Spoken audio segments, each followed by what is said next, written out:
నేను కూడా అదే చేయాలని అనుకోరు.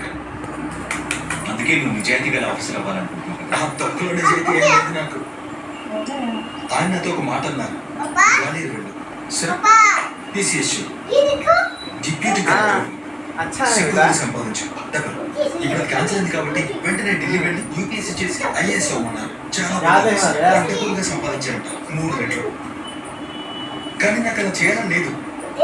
ఇందుకే నువ్వేం చేయాలనుకుంటున్నావు?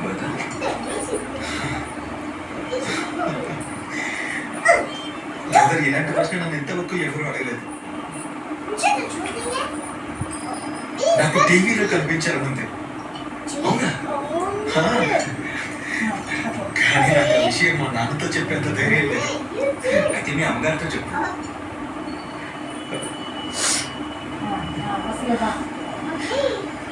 చెప్పేవాడి మా అమ్మ బ్రతుకుంటే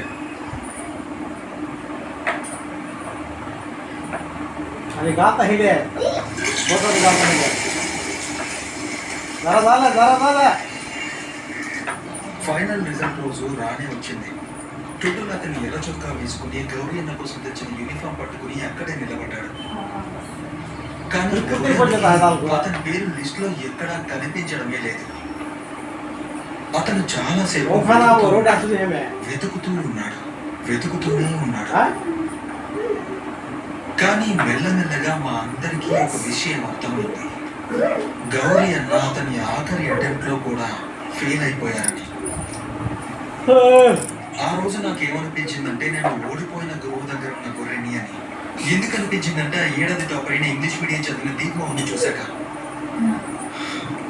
నేను నా గురువుని మార్చేశాను. హే కంగ్రాచులేషన్స్, నా ప్రపంచం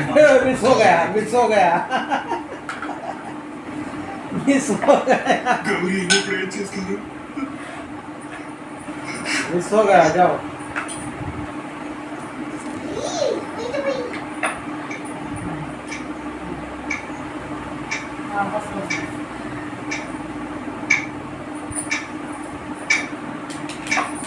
భయపెట్టేలా చీకటున్నదా, ఏ దారితో చెక్కున్నదా, కంటించరా నిప్పుసెగా, చీకట్లు విరిగే చూడు వెలుగే, అడుగే ఆపేదెవడు రోయ్.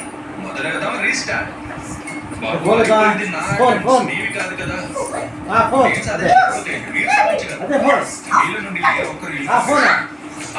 నేనే వేసుకున్నట్టు భావిస్తున్నాను. సరేనా? ఏం మనోజ్ బాబు గైడెన్స్ పూర్తిగా ఇచ్చేస్తాను. కానీ దుద్దులు బాబు చెప్పండి అన్న, వీళ్ళప్పుడు మాత్రం ఖచ్చితంగా తీసుకోవాలి. అలాగే అన్న పదండి. ఇది స్కూల్ ఎగ్జామ్ కాదు బాబు, UPSC ప్రిలిమ్స్. అన్ని సబ్జెక్టుల నుంచి ఏ ప్రశ్న అయినా రావాల్సిన అవసరం ఏమీ లేదు. ప్రపంచం అంతా జ్ఞానంతో చెప్పండి, రేడియో వినండి. ఆ తర్వాత కూడా మీకు ఏమైనా డౌట్స్ ఉన్నాయో నేను